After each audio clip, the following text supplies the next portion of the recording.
The broadcast is now starting. All attendees are in listen-only mode. Hi everyone, my name is Dylan Pollock at National Mortgage Professional Magazine, and I want to welcome you to our webinar titled How to Get the Appointment with Any New Referral Partner. This is going to be sponsored by Remen and it's presented by NMPU. I want to thank everyone attending today for taking the time out of their busy day for what's going to be a valuable and informative webinar in our ongoing series.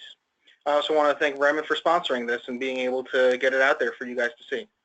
So today's webinar is going to be conducted by Ron Vainberg. Ron's a veteran of the real estate and mortgage industry since 1983. In his more than 30 years of training and coaching, Ron is an industry leader when it comes to assisting originators to achieve rapid production growth in the purchase market. Ron's success events are entertaining, interactive, and loaded with easy-to-implement success strategies that cost nothing to implement. Ron approaches coaching and training with a singular belief. When you know what to say verbally and or in writing, how to say it and when to say it, exponential growth of your business will happen faster than you ever imagined. We're going to try and answer questions at the end, as many as we can.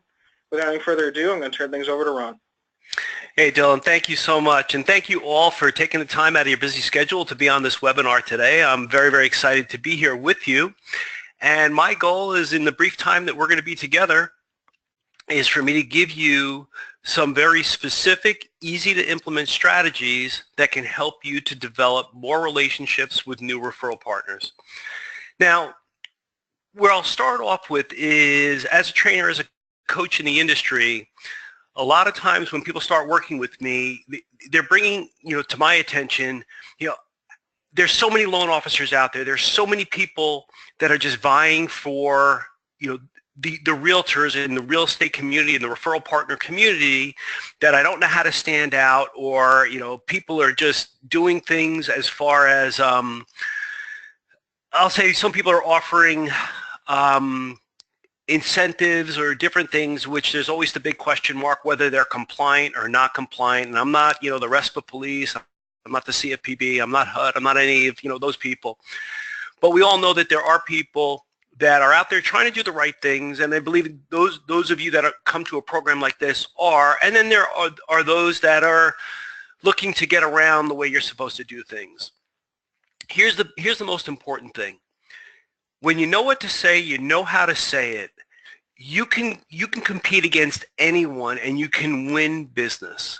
And in today's program, that's really what today's about. Although we're not going to go into how you can do a whole presentation, the first thing we got to do is we got to get you in front of referral partners. You have to get their attention, because if you can't get their attention, then you can never develop that type of business.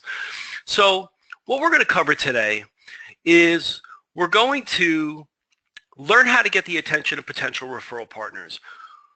We're going to learn how to obtain more business from existing referral partner relationships. So some of you already have relationships, or many of you probably have relationships, that you're not getting all the business that you could get. So I'm a very big believer in how do we take advantage of opportunities, or what I call our opportunity assets. Those are opportunities that are sitting right in front of us that can yield us more revenue or more production, more income, without any expense in marketing. And those of you that know me, I'm very big on low cost, no cost marketing, because I don't believe you have to spend a lot of money or any money to make a tremendous amount of money in this business. There are little things that make a big difference, and that's really what today's program is about. Little things that will make a big difference in you growing your referral partner relationships.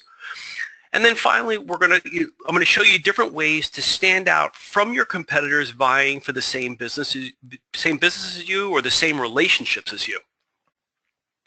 So let me start off with a quick question. Dylan is who's on the side here, he's opening up the poll. And our first question is, do you face any of these challenges when marketing to new or existing prospects? And the question, the challenges are getting them to call you back, meaning your targets, getting them to give you the time to discuss your services, interruptions while you're speaking with them or meeting with them, so you can be talking to them on the phone or meeting with them face to face, and they're allowing interruptions. Or are you in the position that with any of your referral partners that you're being relegated to being the lender of last resort? So Dylan, you got to kind of let me, because I can't see the poll, you're going to let me know what we got as far as numbers. Let me know when we get to 70%. and then we're going to start wrapping up the poll. Yeah, Ron, I'm just waiting for a couple more people to get their answers in so that we can get, as good a response as we can. Okay, great.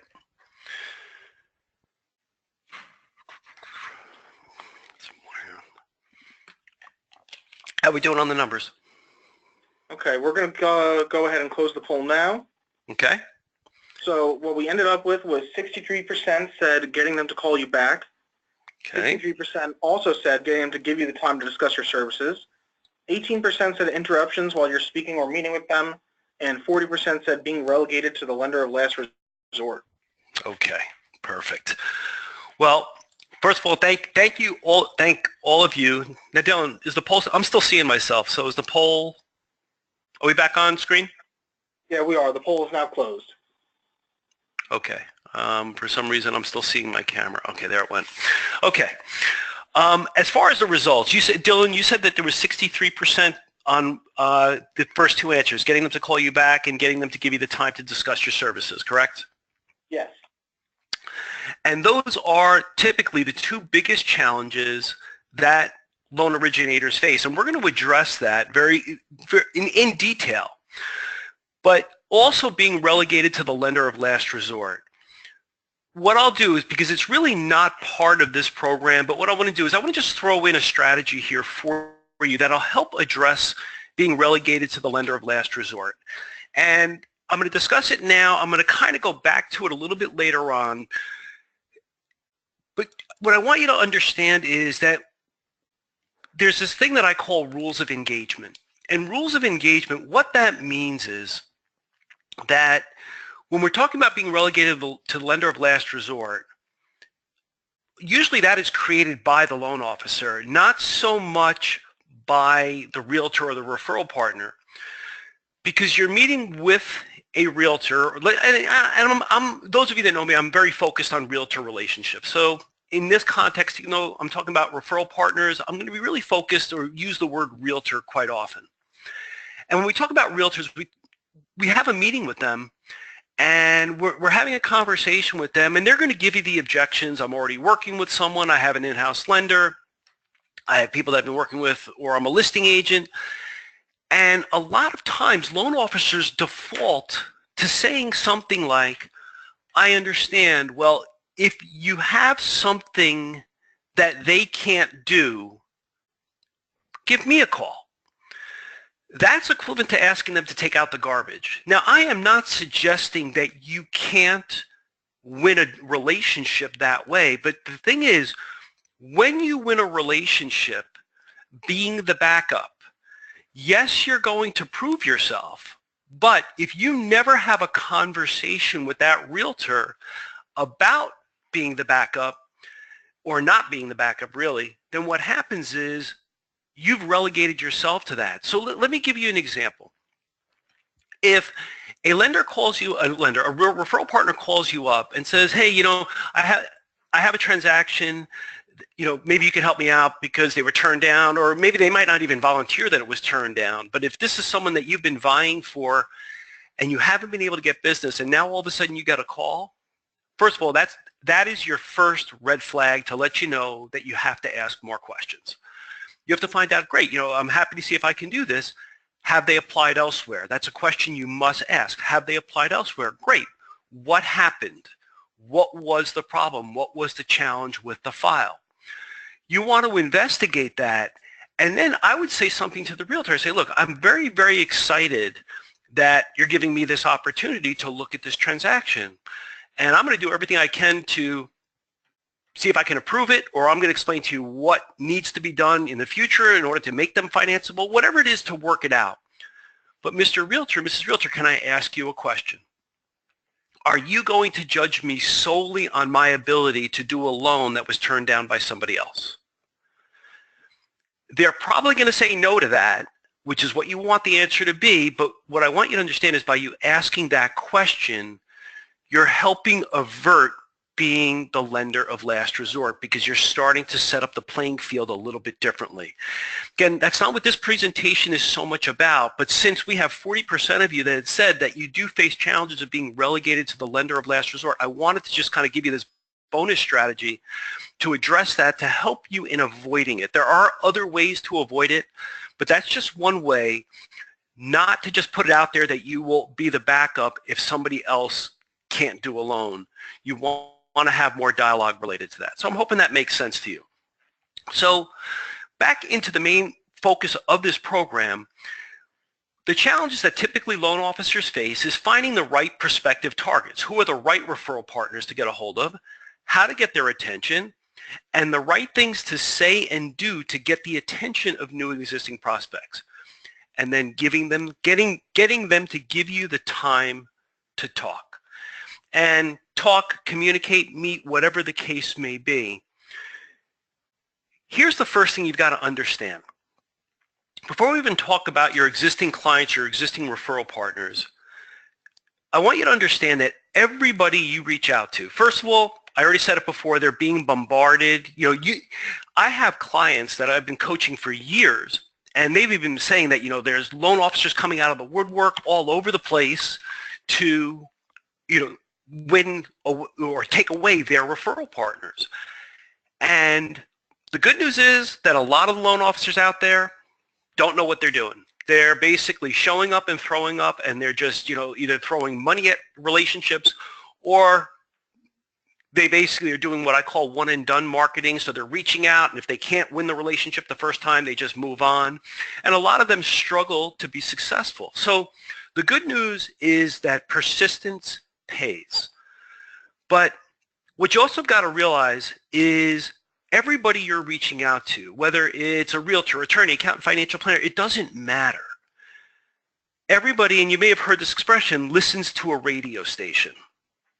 And the radio station's called WIIFM, What's in It for Me. And this is, this is a timeless phrase. If you've done any kind of sales training in your life, you've heard this phrase before.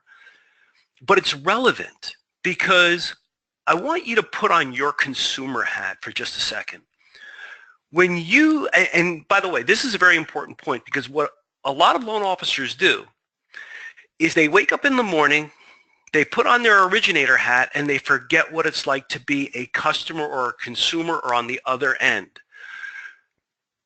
There's a lot of noise happening in marketing everywhere, whether it's marketing that's coming through on your phone, it's marketing coming through on your computer, it's marketing coming through billboards when you're driving, or your radio, or wherever.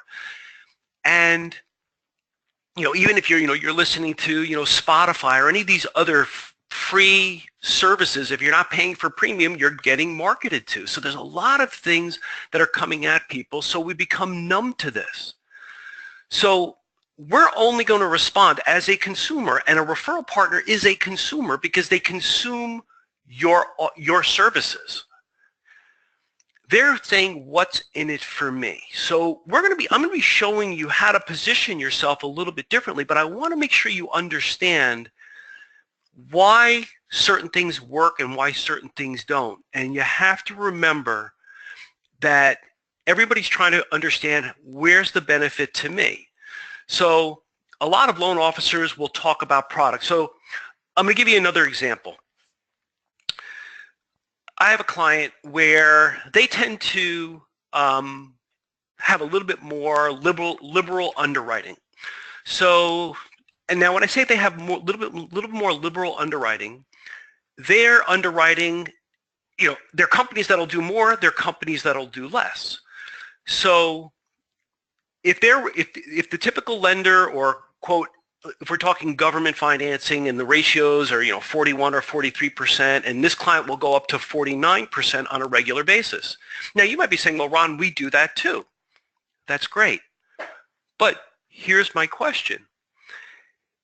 Which is more important to say that we have liberal, or which is more effective? We have more liberal underwriting. So if I'm talking to you as if you're a realtor, we have more liberal underwriting. Or if I were to say to you, increase your buyer's purchasing power by 7%. What does that mean? Or increase the number of properties available to your buyers. Okay, I'm talking to you as if you're realtors.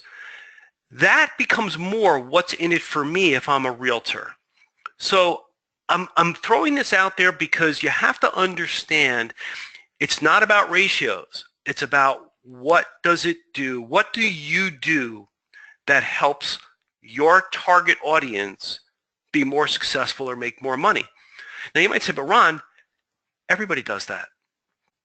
You might be right, but if everybody's not talking about it, if everybody's talking about 49% and I'm the only one that's talking about 7% more purchasing power, am I standing out? So these are concepts. I'm going to go a little bit further through this program, but I wanted to plant this seed for you of understanding right now. So I love low-hanging fruit of opportunity. So let me just kind of, I know I've digressed a little bit, but these things are so important in the whole picture of you growing your business. So when we talk about existing clients or existing referral partners, first thing I want you to do, and I'm giving you the same instruction that I give to my coaching clients, and they always come back to me and they say, Ron, this is so simple, but it works. And I know it does. So when you call up your existing relationships, your existing referral partners, if you have them, what you're doing is you're leaving, you may or may not get them on the phone. And remember, if you have a transaction going with your referral partner, you're going to get a hold of them easier. If you don't have a transaction going at that particular time, then their mind basically says, okay, you're probably calling to see if they have business. And we know that a lot of us will call up our clients and say, hey, by the way, is there anything that I can help you with? And there's nothing wrong with that. But if they don't have anything at that moment in time, then the urgency for them to answer your call goes way down. So you're probably going to have to leave a message, and basically the message would be, hi, this is Ron Bainberg calling from RB Mortgage. Can you please call me back at your earliest convenience when you have a minute or have a moment? I have an important question to ask you. So what you're doing is you're creating mystery, and this goes into a whole nother topic of leaving effective messages. Effective messages are when you're giving someone an instruction to call you back, but they don't understand why, but they get the feeling that it's important. Okay, a lot of times people will leave messages, hi, this is Ron Bainberg from RB Mortgage, and the reason why I'm calling is I need to ask you a question about Mr. and Mrs. the Smith deal, or wanted to find out if there's anything that I could help you with. Well, if there's nothing going on with the Smith deal, or if there's nothing going on that you can help them with, why would they call you back? It doesn't matter that you have an existing relationship with them. You're not the priority because they're too busy working on their business. So this just leaves a little bit of mystery.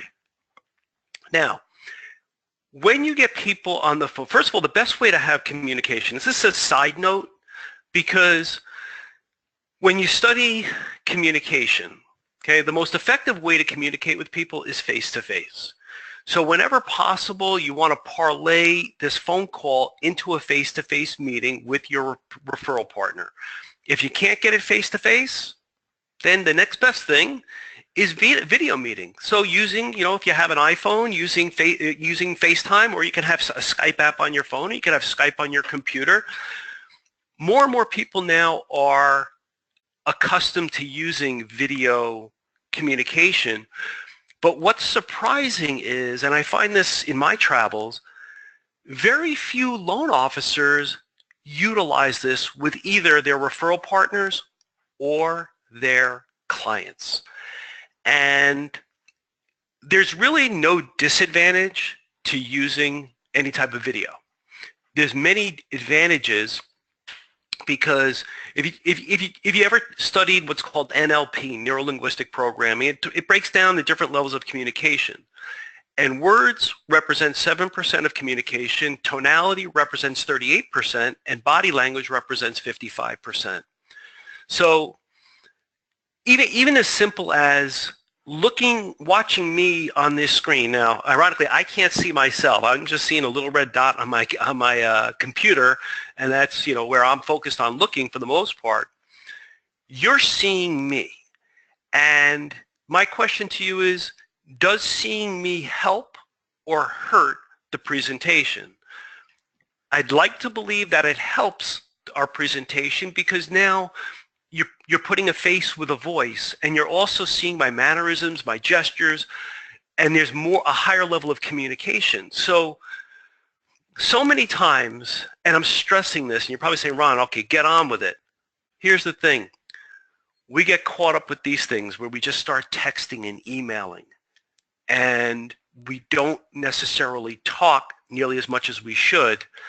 And then make it worse is we don't communicate. If we're not communicating face-to-face and we're not using video, then we're using actually our communication at a much lower level of opportunity to work for us. So I'm hoping that makes sense. So face-to-face is first, video is second, telephone is third. Notice I don't have text or email on this because I don't want you having this type of dialogue with anyone unless it's one of these three. My own pet peeve about this, okay? What do you say to your existing clients or your existing referral partners? So I keep referring to clients. When I'm saying clients, I'm talking about referral partners here because they are your clients. And what I would do is if you are a realtor, if you're a referral partner that we've been doing business, the first thing I'm going to do is I'm going to say, the first thing I wanted to do is I wanted to reach out to you. I wanted to meet with you because I wanted to personally thank you for the business we do together. All too often, you know, hey, let's say, you know, the realtor's name is Joe. Joe, all too often, you and I talk about transactions, but usually we're so involved with the transaction, we never really even have a conversation about our relationship. So I just wanted to make sure I thanked you for all that we're doing together and the opportunity to serve you and your clients. And anything that I can do to improve it, please let me know. And that's really the next question. I wanted to ask you, what do I need to do to serve you at a higher level, or you and your clients at a higher level? I am always looking to improve my services to my clients, and I need your help to do so, or I need your guidance to do so. Now you say, Ron, you know, this doesn't make any sense. Well, let me show you where it does. If you are my competition and I get a meeting with one of your realtors, first of all, if they give me a meeting, you've got a problem. Because if they're giving me a meeting, that means they are not completely committed to you. The door is already open, even before I get to their office. Even if they say to me, Ron, I have an existing relationship and I'm very happy with them. If they're willing to meet with me, the door has been opened. And I'm going to show you creative ways on how to get them to meet with me or get them to meet with you.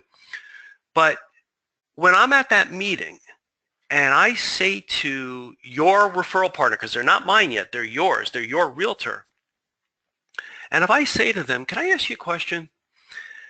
I know you have a relationship that you're very happy with, and I'm not looking to interfere with that relationship whatsoever. The question, there are things that we do that other lenders don't do, but even before I get into that, the question I wanted to ask you is whether it's a loan officer, your loan officer that you work with, or on a transaction that the borrower goes elsewhere to get their financing because you weren't able to control it or they came in with a pre-approval. If there's one thing you wish the loan officers or lenders could do or do better, what would it be? Now, I want you to understand what just happened here. If they answer that question, and they always do, because there's always things that loan officers don't do. It may not be your loan officer. Again, you guys are realtors right now in this scenario. It may not be your loan officer. But my question was whether it's your loan officer or a loan officer on the outside. They answer that question, they put them together. And when they put them together, now that loan officer is at a disadvantage. And when they answer that question, when I asked them, what could you do or what could they do or do better? Well, they answer that question. I could then ask them this question. I could say, just out of curiosity, I know you're very happy with your existing relationship. And again, I'm not looking to, mess with your existing relationship, but I'm curious. When is the last time your current loan officer asked you what they needed to do to improve their services to you or your client?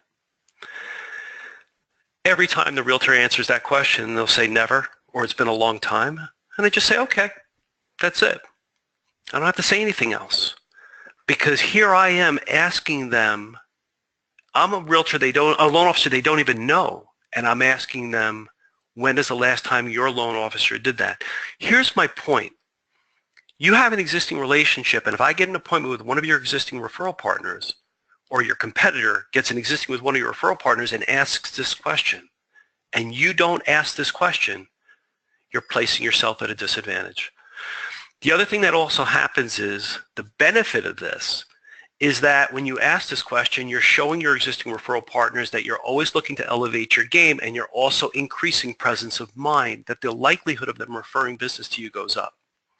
It also leads to more dialogue of, are there any other clients that I might be able to help you with? Are there any other situations that maybe I'm not the first person you think to call? All of this leads to, if they have more business to refer to you, it creates the, or more potential business to refer to you, it creates the opportunity that they will, because you're advancing the relationship. The last thing I'll say about this, and then we're jumping ahead, is many loan officers, this is a pattern of behavior, and please understand, I have been training and coaching prior. I originated up until 1997. I've been doing training and coaching since 1997. This is my 20th year. Worked with thousands upon thousands upon thousands of originators, whether it's in live events or private coaching. And there's a pattern of behavior of many originators that once they start getting business from a referral partner, they tend to take the relationship for granted. And what I mean by granted is because they don't ask questions about elevating service. They just keep the level of service going where it was. You may agree with this, you may disagree with that. That's entirely up to you. I've been around a long time, and I'm not saying this arrogantly. I'm just saying I notice patterns of behavior, and there is this sense of comfort that happens when a relationship exists, and that sense of comfort is what opens the door for other originators to steal your relationships away. So hoping that helps. Now let's talk about new referral partners, getting their attention.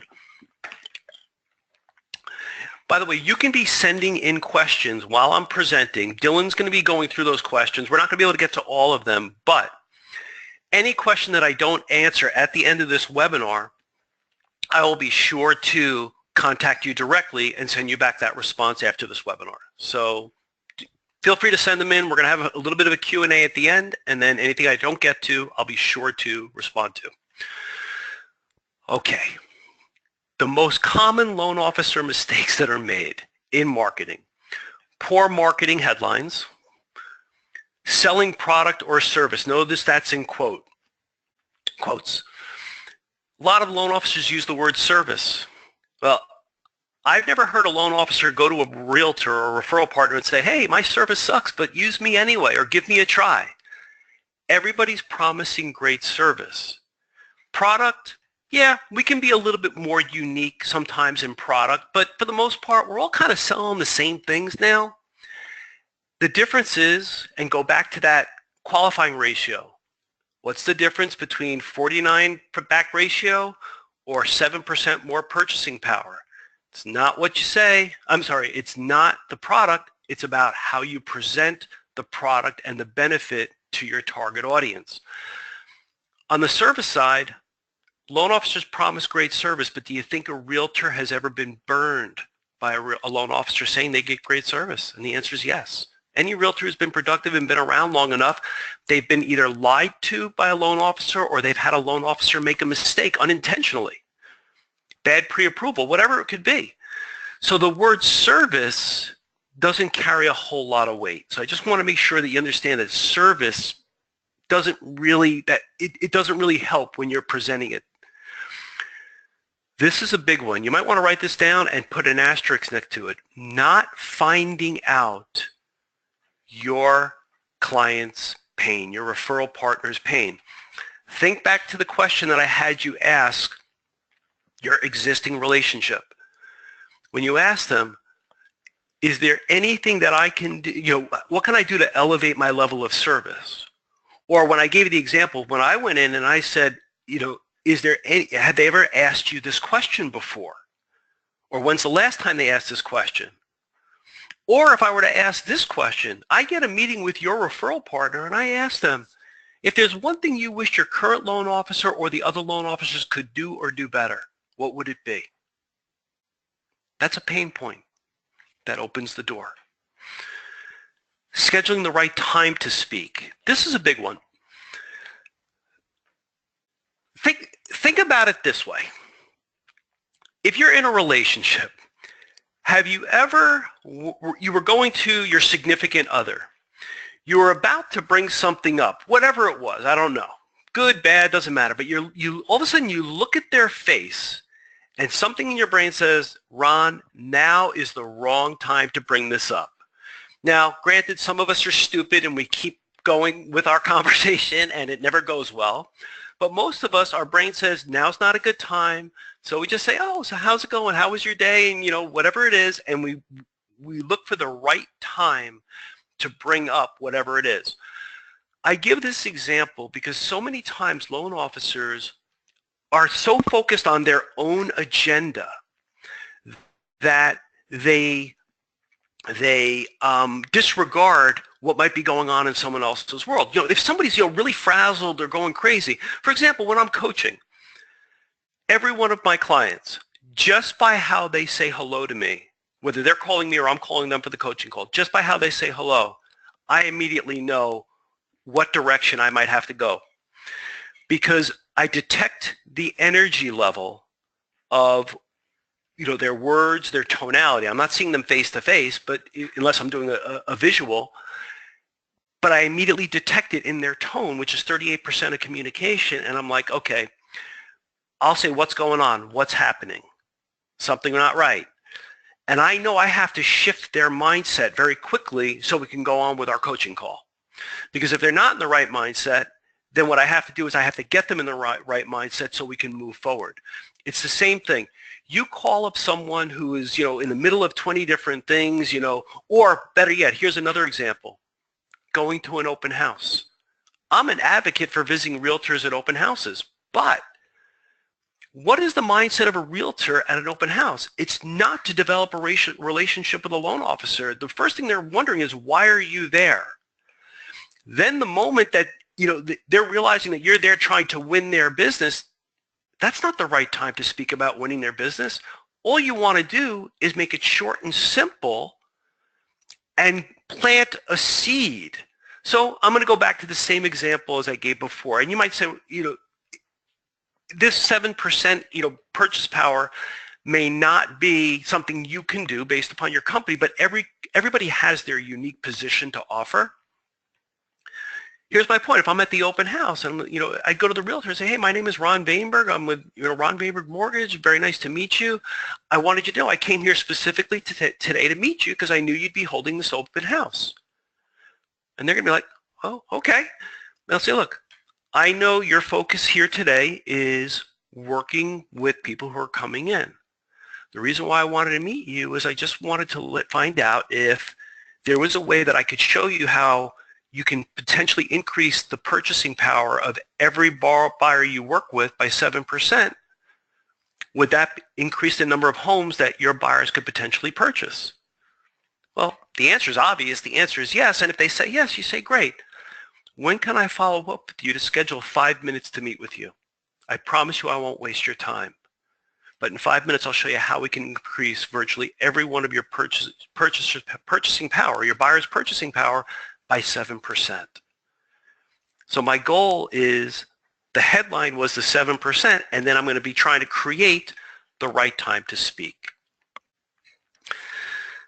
This one, not having a sales process or presentation to earn their business. What that means is most loan officers, and I make jokes about this all the time in my live programs, you know what their method for presenting is? Winging it.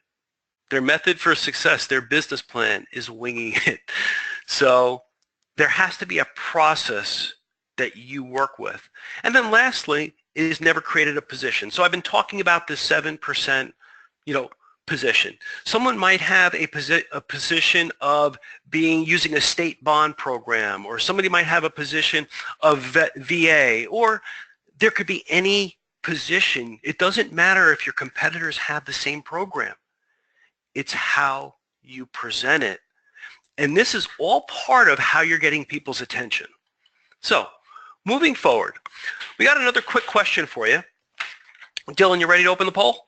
Oh, it's open. Okay. I've got it open now. Thanks, Dylan. What is your primary method for reaching out to partners in an attempt to start the process of developing a dialogue? Is it email, text, phone call, direct mail? So let's just take a quick minute and answer this question. Okay. By the way, if answers are coming in quicker this time, so we'll just give everybody about 15 seconds to answer. Okay, perfect. Okay.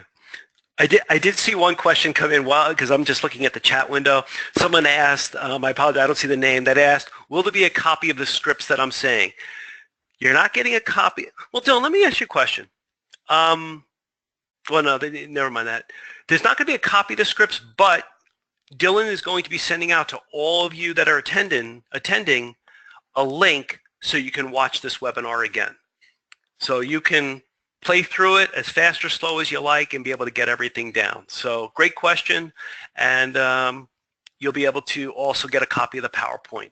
So not everything has been written down, but you'll be able to use the recording to get it all down.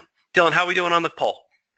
We're going to close it up right now. So the responses were pretty clear on just 2 of these answers. So 30% said email, only 2% said text, 65% said phone call, and 3% said direct mail. Okay. Okay. There's a reason why I asked this question. Thanks, Dylan. We're back live on the PowerPoint, right? Yes, we are. Okay. Let's see. Very quickly, getting ahead of ourselves. The reason why I asked this question is, and I learned this a number of years ago when I went to a seminar. This was kind of like a breakthrough moment for me a number of years ago, and I apply it in everything that I do now. I was at a program, had nothing to do with the mortgage business. It was more about training and coaching my business.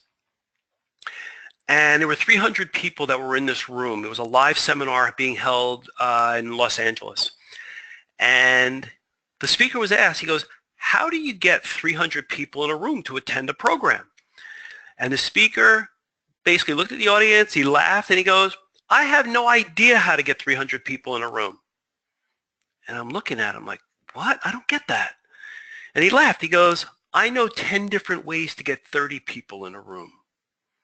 And I'll never forget, I sat back in my chair. I don't know what he said for the next 5 minutes because all I did was process that. And I'm like, how does that apply to what we do?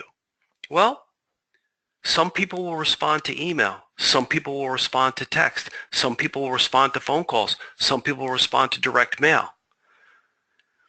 So what that means is if we're going to market to get the attention of new referral partners, we have to use multiple strategies for getting attention because some people will respond to phone. By the way, when it comes to text, and I'm actually glad to see that the number was 2% because texting people who have never given you permission to text them, look, anybody can get anybody's cell phone number these days. Texting someone who's never given you permission to text, I am not a fan of. I know if I get unsolicited texts and it's a solicitation text, I'm not going to be happy with it. Okay, and not being happy is really the nicest way I would describe it. So I like that this number is very low at 2%, but if people have given you permission or you've had some type of other contact with them or you've set up that there is going to be a text, then you can do more. But email is 30%, phone calls is 65%, and direct mail is 3%. You need to up the direct mail, you need to up the emails, and just remember, this is about a process. When it comes to marketing, you have to do things over and over and over again. And one of the mistakes that loan officers make when it comes to marketing, and I didn't mention this before, is what's called one and done marketing. They did something once and they're like, oh, well, I didn't get a response, so I guess it didn't work. Maybe they never saw it. Maybe the time wasn't right when they saw it. Maybe they weren't thinking about it. I always ask people, I go, do you know who Flo is? Well, unless you've never turned on a TV, a radio, or driven in your car and seen a billboard, you would have to know who Flo is because she is from Progressive Insurance or Geico, the Get-Go from Geico. Why do they keep marketing and promoting themselves? And they do it different ways. Why? Because different people will see different messages. Am I in the market for insurance today? No. But I can tell you this, if I was in the market to change insurance companies, would I call Progressive? Absolutely I would. Am I telling you I would do business with them? I don't know that I would. But I'd call them because they've been putting themselves in front of me for so many years. Now, someone here might say, well, Ron, I'd never use them because I hate who Flo is. Okay, if you hate her, I get it. But, you know, I can hate her. I'm not doing business with her. I'd be talking to her company if they can save me money. My point is we have to be repetitive and we have to use different ways of getting attention. So now when we're talking about getting the attention of prospects, of potential targets, very quickly, what are your initial objectives? Well, you want to get their attention. And think about the open house example I just gave you. I'm going to the open house just to get their attention. I am not going to the open house to win the business. Give them a reason to want to listen, speak, and or meet with you. I'm going to keep going back to that same example. You know, if there was a way that I could show you very easily how your buyers could increase their purchasing power by 7%, would that be something that might help you? And if they say no, you'd have to ask why. Okay? Have them perceive you're going to provide something of value. Something of value is not this. Okay? It's not this. It's something that helps them make more of this. Okay? And then we have to schedule the right time to connect. This is your initial objective when you're reaching out to anyone. What is your position? Are you solving, oh, there's a word missing. Are you solving a problem for your target? Okay, so a problem is missing. Are you making their life easier? Are you helping them earn more money? Are you getting them paid faster? Okay? You have to have this position. So I'm going to rattle off a couple of positions that I work with my clients on. One is the 7% position for this particular client.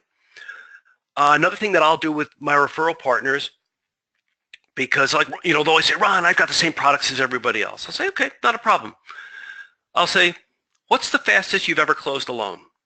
And they'll, you know, I'll get a number, 14 days. And then I'll ask them, for your marketplace, is 14 days really good? And they'll say, oh, it's awesome. But then they'll always say, but Ron, I can't do that every day. I said, I didn't ask you if you could do it every day. I just asked you, what's the fastest you could close a loan? So let's say 14 days. I'll say, and if another borrower comes to you and the gods align and the borrower gives you all the paperwork and everything happens, could you do another 14-day closing? They're like, absolutely. I could do it all day long when everything aligns. So then my headline or my messaging would be, would a 14-day closing help you? Or how would you like to get paid in 14 days? Okay? Or 14 days from contract. Okay? It's about the headline.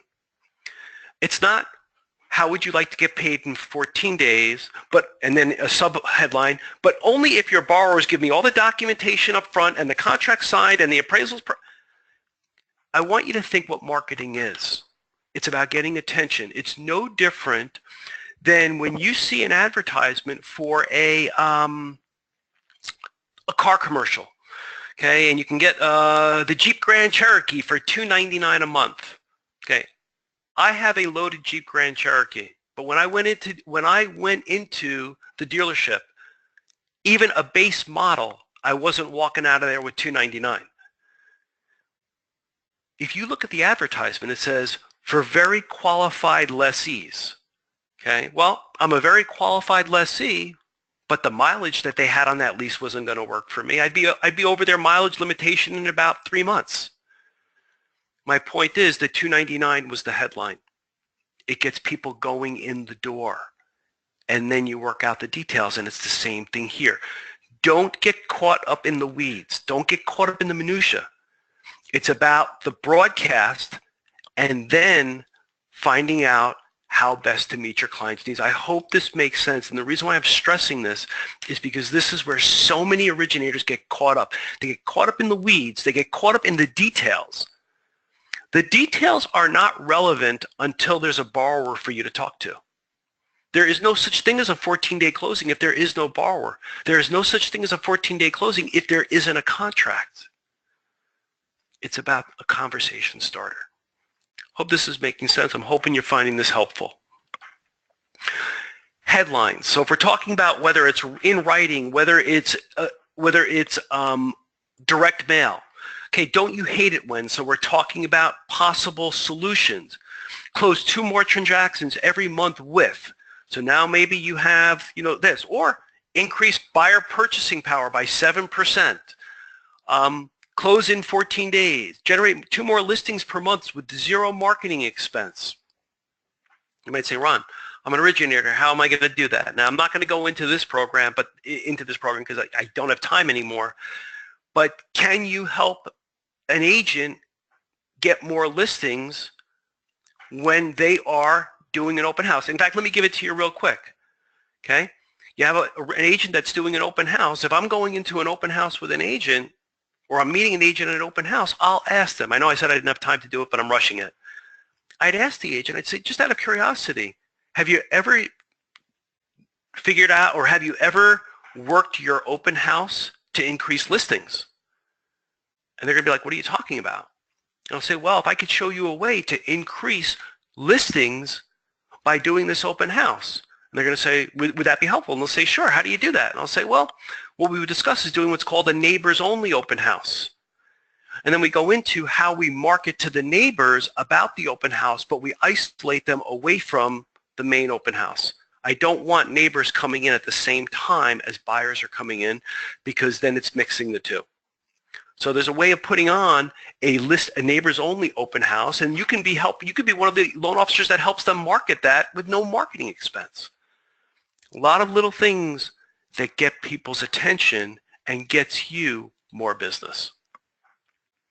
Are you fed up with? So we can talk about, when you start talking to agents, and they start telling you they're fed up with this, or they're tired of when their loan officers do this, or their banks do this. So it's all about getting the headline going and then the first paragraph.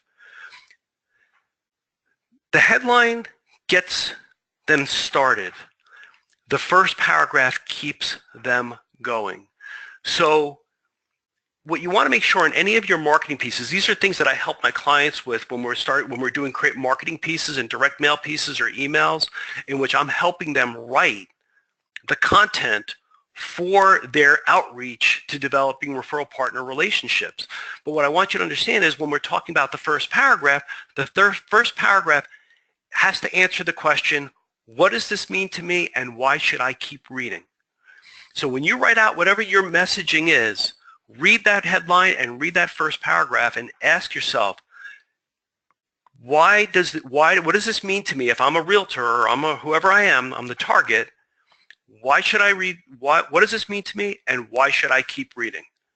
And that has to be in the first paragraph and in the subject headline. If it doesn't, everything goes in the garbage. Okay? I read through a lot of my clients, before they became clients, their marketing pieces, and I look at what they've sent. A lot of it is very poorly written. Not that I'm a genius. I'm not. It's just that what they do is they're getting caught in the details. They're not getting focused on persuasion. They're not getting focused on the sizzle. They're getting focused on the steak. They're getting focused on the meat, and that's not what marketing is about. That's what your face-to-face meeting is about. That's what your virtual meeting through video is about. Hope this is making sense. Here's some quick strategies. This is one of the things that I show my clients how to do this. It works incredibly well, but it only works if you're consistent. And this is called three-dimensional marketing. So it's where my clients will actually send in the mail to clients a bank bag, a boomerang, a Rubik's Cube, a message in a bottle, a boomerang, a garbage can. And what I've done is I've given you examples. So when you get the PowerPoints from Dylan, these letters will be there. They're not customized for you. They are customized for different clients that I work with, that I do this for. So this one was basically, here, it's three-dimensional. Is imagine, I don't have one in my hand here, somewhere in my office here. Imagine a realtor receiving an actual boomerang in an envelope. First of all, if it's in an envelope and if something's very rigid, you know it's getting opened. So they open up the envelope and there's a boomerang. Well, the first question is, why am I getting a boomerang? It forces them to read the letter. Okay? Now, in this case, this particular letter is about a boomerang where the concept is you throw a boomerang and it comes back. So this is going to someone that a loan officer used to do business with, lost touch with, and they're trying to get them back. I have another letter with the boomerang, which basically says, this is why when agents start working with us, why they keep coming back. So it's three-dimensional marketing, but it's themed mailing. So what we do is 3 reasons why our competition hates us and professional agents love us. Boom, boom, boom. Here in this particular one, it's VA closings in 17 days. Now, this client that I wrote this for, do they do every closing in 17 days? No. Most buyers and sellers aren't ready to close in 17 days.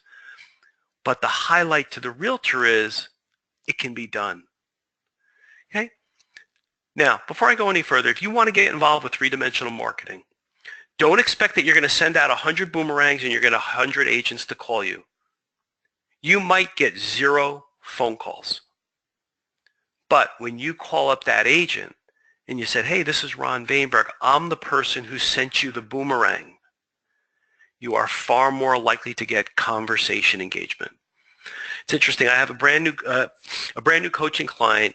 He just sent out, I forgot the number of boomerangs that he had sent out, but he just sent them out just over a week ago. It's the first time he ever did three-dimensional marketing. Just sent it out. I think the number was about 15 boomerangs. I'm guessing it's going to be somewhere between 10 and 15 because I rarely tell my clients to send out more than that. And he wrote back to me and he said, Ron, it's already working. I have 2 appointments. Okay? And that was inside of a week. And it was just him following up on these things going out. Follow-up is actually the #1 action strategy of great producers. It's not their ability to sell, it's their relentless commitment to follow up. So you can be doing boomerangs. You could be doing a bank bag. Now, you can take this actual bank bag and you take the letter and you put it inside, and you can actually put a mailing label right on here and mail the bank bag and it'll go through the mail. Or you can put it in an envelope. Either one, doesn't matter, whichever you're more comfortable with. Excuse me. Again, themed mailing. Help us put more money in this, help you put more real estate commissions. Fill this bag with money. Message in a bottle. This one's hilarious because every time the clients get to this point where this is like maybe the 3rd or 4th mailing that they're sending out, when they get the realtor on the phone, they say, you know what, I couldn't get the message out, so I had to break the bottle. Okay? Yeah, you can't get the message out. Just like a real boat in like a model in a bottle. You can never get it out of the bottle. You have to break the bottle to get it out. This is the same concept. It's plastic. I mean, there's nothing to it to opening it. It just splits apart. This one, garbage can. This is where you actually, I don't know, have a piece of paper here, where you actually send the letter, you crumble it up and throw it in the garbage can, and it says, in case you've been throwing my letters into the trash, I wanted to do it for you this time. By the time you get to the 4th marketing piece, the number of agents you don't get a hold of is very few. But here's the thing. If you only do 1 mailing and then you don't do any follow-up phone calls, you'll be an originator that says, oh, wow, this doesn't work. But if you're not sure, there are not a lot of people doing three-dimensional marketing because it's outside their comfort zone. Also costs a few dollars. It costs about $3 to $4 to mail each one of these pieces. You might be saying, Ron, that's a lot of money. How many loans do you need to have it paid for? Not a lot. And you're not doing mass marketing. You're not sending out 100 of them. You do what your budget allows, and then you do commitment to follow-up. Does it work? It works incredibly well. But very few people are willing to stretch outside their comfort zone to do something like this. So this is entirely up to you. Where do you get these things very inexpensively? You can get them from a company called 3dmailresults.com or www.orientaltrading.com. Okay? All of these things are there. You can get them very inexpensively, and you can use this to grow your business. I'm a conventional, unconventional marketer. I know what people are doing, and you can do what everybody else is doing, and you will get results. Or you can do things a little bit differently, message a little bit differently, message a little bit more effectively, and you're going to find yourself having a lot more appointments with potential referral partners. What you say in those presentations is very important. It's about finding their pain. It's about finding the areas of opportunity. It's not about going in and doing a data dump saying, hey, this is what we do, and then sounding like a Me Too lender. When you find people's pain, when you ask those right questions, they'll tell you everything and anything you need to know in order to serve them. Two very quick notes as we wrap up this program. And Dylan, do we have a few questions that have been coming in? Yeah, we got a couple. Okay, we'll get to those in just a second. Two very special opportunities just to let you know. One is coming up on September 14th and 15th. It's in Northern California. It's going to be either in San Francisco or Sacramento. We just did one in May in San Diego. It's my private event. It's called Purchase Boot Camp. Only 40 students are permitted to attend. And right now, we haven't even opened up registration for it, but if you want to find out more about this program, just go to MortgageDepot.com. It's going to give you all the information that you need to know about this program, and only 40 people are allowed to attend. It's not a mega event. It's a complete system for success in working with realtors. If you like the scripts and the ideas that I've given you here, imagine a program that's on steroids compared to this. Okay, this is an hour versus 2 full days of lead generation strategies and exactly how to win relationships. So if you're interested, just take a look at that. You'll be hearing more about this program, but just want to let you know that it is scheduled for the 14th and 15th, and we're just finalizing the venue of either San Francisco or Sacramento.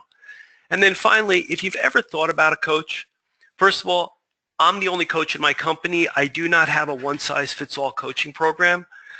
My coaching fees range from $8.99 a month to $18.95 a month, depending on what level and what level of performance you're looking to achieve, and also your budget. Any attendee of this webinar can save $200 per month, which would bring it down anywhere from $6.99 to $16.95. Here's the thing. If you want to find out if coaching with me is right for you, just go to RVIstrategy.com, answer a few questions. There's nothing there that's asking you for a credit card. All it's doing is asking questions about your business, and we will set up a one-on-one introductory coaching session absolutely free to find out if I can help you, how I would help you, and if we're a good fit for each other. So I encourage you to do that if you're looking for that edge. My whole focus when it comes to coaching is I should never be an expense. I should be a profit center, because regardless of the level of coaching that you would do with me, you should be making a lot more per transaction than you'd ever be investing in my services. So if you want to explore it, I invite you to do it. There's no high pressure sales. There's no high pressure tactics. It's just very simply me asking you some questions, us having some dialogue to figure out if there's a good match.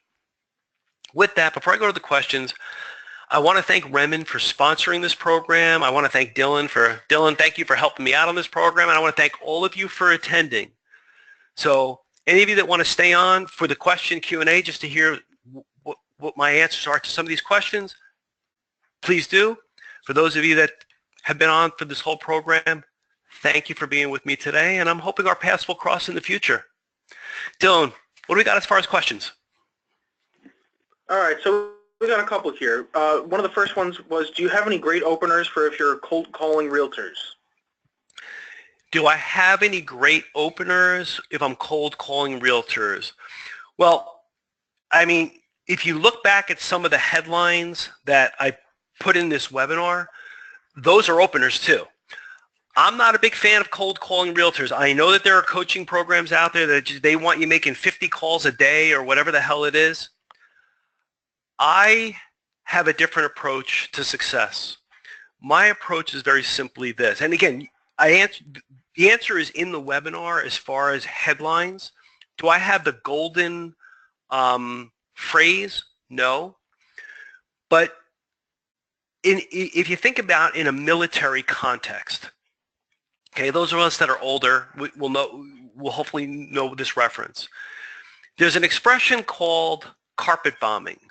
Carpet bombing is whenever you see a picture from like World War II where there's 100, they open up the doors and 100 bombs are dropping out of the bay or the belly of the plane and it's just going along a strip. That's called carpet bombing because it's targeting an area, but it's not really laser focused targeting. Making 50 calls a day, does it work? Absolutely. Am I going to ever do it? Hell no, because that's not how I market.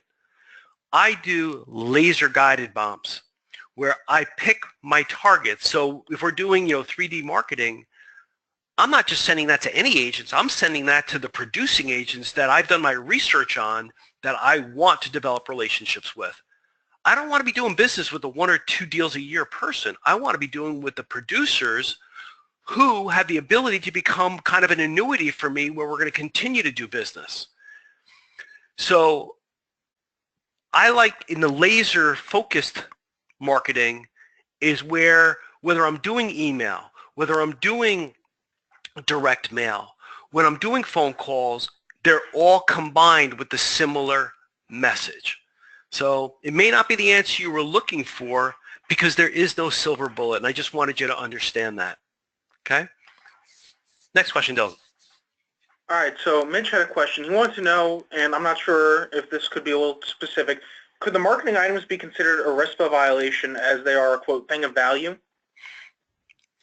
Okay, and I'm glad we're recording this. First of all, let me give you my disclaimer. I am not the RESPA police. I don't work for the CFPB. I am not an attorney. I am not an accountant. I'm not a financial planner. I'm not any of those.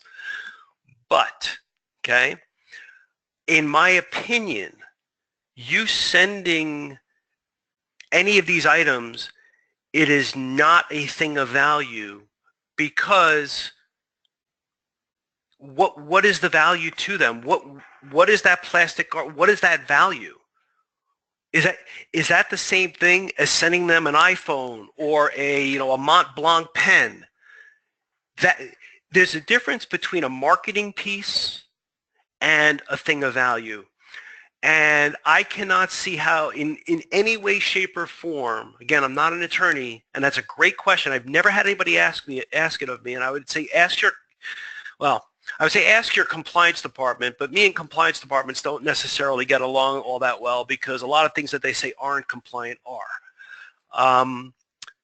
But what I would say to you is I don't see in any way, shape, or form how that could be something that is considered a thing of value because they have no use for it. It's, is the envelope that you send a piece of mail in a thing of value? No. So a bank bag, it's another mechanism for sending something of value. I'm sorry, no, I said that wrong. The bank bag is another way of you sending a message. So I would also say is I don't really think that that's who the CFPB is focused on. They're, in my opinion, focused on the abusers, people who are doing this, people who are doing illegal MSAs, which in my opinion, just about every single one of them is illegal.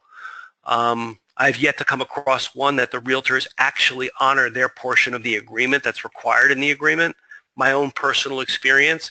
I know anybody that's watching this that is still on the program that's involved in MSA probably just hates me now. I'm okay with that because I don't advocate for establishing MSAs because to me you're living dangerously. So I know I got a little further off topic on your question, but in answer to your question, I don't see it as in any way, shape, or form being a RESPA violation, but I'm not giving you legal advice. Dylan, we got time for one more. Yeah, I think we'll do one last one because we are over time now. So this last one is if you are making that presentation with a realtor, do you recommend coming along with some kind of visual aid like, say, a PowerPoint, or do you think just talking face-to-face is better? Great question.